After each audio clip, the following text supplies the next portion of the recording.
అదే RTV app వార్తల్ని క్షణాల్లో చదివే అవకాశం ఉంటుంది. ఒక న్యూస్ పేపర్, ఒక టెలివిజన్ ఛానల్ మీ చేతుల్లో ఎప్పుడూ ఉంటాయి. చిన్నపాటి వర్షం కురిస్తే చాలు కడప నగరం జలమయంగా మారినటువంటి పరిస్థితి కనిపిస్తుంది. ప్రధానంగా నిన్న రాత్రి నుంచి ఏదైతే ఎడతెరిపి లేకుండా కురుస్తున్న వర్షాల కారణంగా అటు కడప నగరంలోని అప్సరాలు, అదేవిధంగా ఆర్టీసీ బస్టాండ్ వద్ద ఉన్నటువంటి ప్రధాన కూడళ్లలో కూడా భారీ ఎత్తున వరద నీరు నిల్వ ఉన్నటువంటి పరిస్థితి. మరోవైపు మనం ఇప్పుడు ప్రధానంగా గమనిస్తున్నాం, ఇక్కడ ఆర్టీసీ బస్టాండ్ వద్ద ఉన్నాం. ఇక్కడంతా చూడొచ్చు మనం, ఆర్టీసీ బస్సులు కూడా నీటిలో, అంటే ఒక రకంగా చెరువును తలపిస్తున్నటువంటి పరిస్థితి ప్రధానంగా కనిపిస్తుంది. మనం చూడొచ్చు విజువల్స్లో కూడా దాదాపు బస్సు టైర్లు పూర్తిగా మునిగిపోయి ఉన్నటువంటి పరిస్థితి. అంటే ఒక రకంగా గత కొంతకాలంగా ఏదైతే ఇదే పరిస్థితి కొనసాగుతుంది. వర్షం వచ్చిన ప్రతిసారి కూడా ఇదే పరిస్థితి కనిపిస్తుంది. అయితే మొత్తం మీద చూసుకుంటే అటు అధికారులు కూడా చలనం లేదనే చెప్పవచ్చు. ఎందుకంటే గత కొంతకాలంగా ఏదైతే వర్షపు నీరు కారణంగా కూడా తీవ్రమైనటువంటి ఇబ్బందులు పడుతున్నటువంటి పరిస్థితి ప్రధానంగా కనిపిస్తుంది. మరోవైపు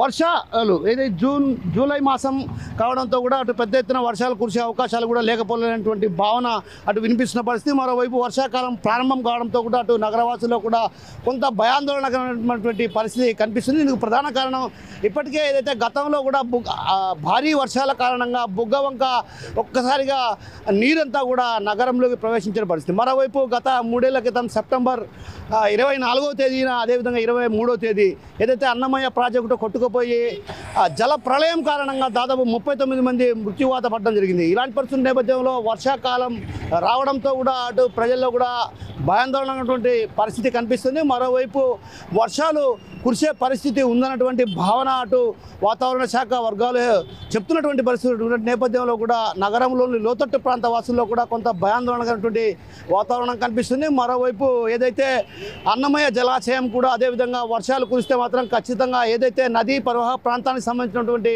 ఆ ప్రాంతాల్లో కూడా ఒక్కసారిగా జలమయమయ్యే పరిస్థితి లేకపోలేదనేటువంటి భావనలు కూడా వినిపిస్తున్నాయి. ఎందుకంటే వర్షాకాలం ప్రారంభం కావడంతో కూడా ఒక రకంగా అటు పెద్ద ఎత్తున నగరవాసులు కావచ్చు, గ్రామీణ ప్రాంత వాసులు ఎవరైతే నదీ పరివాహక ప్రాంత వాసుల్లో కూడా భయాందోళన వ్యక్తం అవుతుంది. అయితే నిన్న రాత్రి కురిసినటువంటి భారీ వర్షానికి కడప నగరంలోని పలు ప్రాంతాలు కూడా జలమయమైన పరిస్థితి. ఆ పరిస్థితి ఉన్నటువంటి నేపథ్యంలో కూడా ఇందుకు ప్రధాన కారణం గతంలో పాలకులు ఏదైతే అండర్ గ్రౌండ్ డ్రైనేజీ వ్యవస్థను పూర్తిగా నిర్వీర్యం చేయడంతోనే ఇలాంటి పరిస్థితి వచ్చింది అన్నటువంటి భావన అటు వినిపిస్తున్న పరిస్థితి. మరోవైపు ఏదైతే డ్రైనేజీ వ్యవస్థను కూడా అటు పూర్తి స్థాయిలో ప్రచారణ చేయకపోవడం కూడా ఒక రకంగా ఈ వరద నీరు, అదేవిధంగా డ్రైనేజీ నీరు కూడా రోడ్లలో ప్రవహిస్తున్న పరిస్థితి ప్రధానంగా కనిపిస్తుంది. అయితే ఈ నేపథ్యంలో అధికారులు కూడా ప్రత్యేకమైన దృష్టి సారించాలన్నటువంటి భావన అటు ప్రజల్లో వ్యక్తమవుతున్న పరిస్థితి. మరోవైపు ప్రజలు కూడా ఏదైతే లోతట్టు ప్రాంతాల్లో కూడా ఇదే పరిస్థితి నేపథ్యంలో ఏదైతే అశోక్ నగర్ కావచ్చు, మృత్యుంజయకుంట వంటి ప్రాంతాల్లో కూడా జలమయమయ్యే పరిస్థితి నేపథ్యంలో కూడా అక్కడ కూడా ప్రత్యేకించి డ్రైనేజీ వ్యవస్థను